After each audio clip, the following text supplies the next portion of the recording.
Hi and welcome to Knooking 101, the series all about nooking, and in this video I'm going to show you a different kind of cast on method that I call the half I-cord cast on.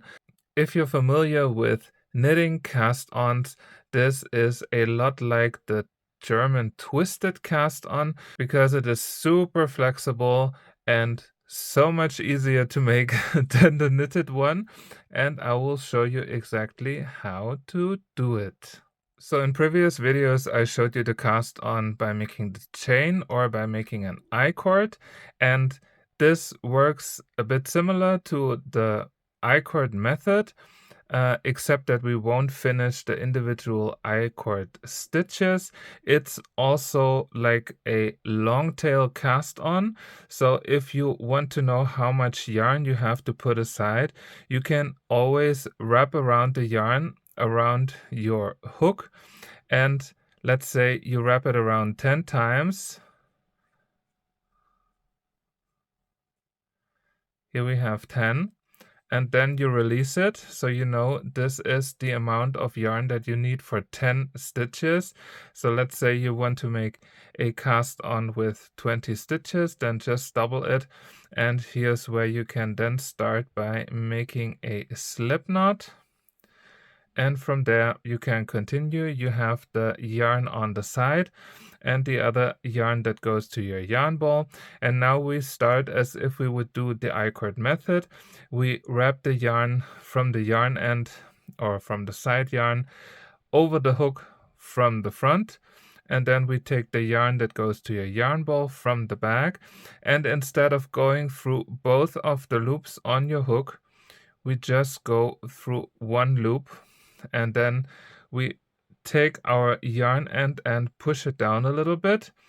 Now again, the yarn end from the front, the yarn that goes to your yarn ball from the back, and then just slip stitch basically through one stitch.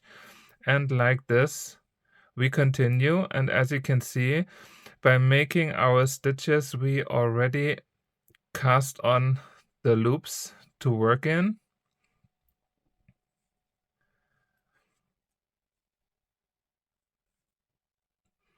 And you get this super stretchy cast on. The border looks quite nice, like a very compressed sort of a V-stitch pattern in the bottom. So it's still a nice, very small border that you get. And here we have the 20 stitches, and this is all there was left from the side yarn, so it's very accurate by wrapping the yarn around your hook. And here's how you can see it. It's again super stretchy and super flexible, so it's perfect for the beginning of socks or whatever. And from there you can simply start your project without making an extra round like we had it for the other cast-ons. So you just slide it again over the hook and then start working. Let's just say I make a round of knit stitches and you can just work them. Now you don't have like that much of a border, of course, like you had it with the other cast on techniques, so it's still a little bit wobbly in the beginning, I would say, but if you want to have like a very small and very flexible cast on, this is definitely a very good option. And once you have made the first few rounds, you will then have the stability of your work, and the cast on is just there.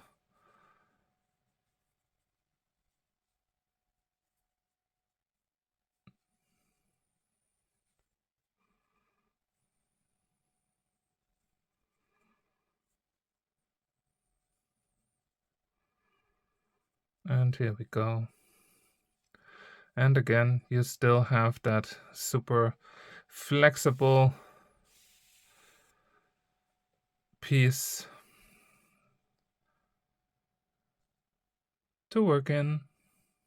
Thank you so much for watching. If you want to learn more about knooking, make sure to subscribe to my channel and to check out my Knooking 101 playlist.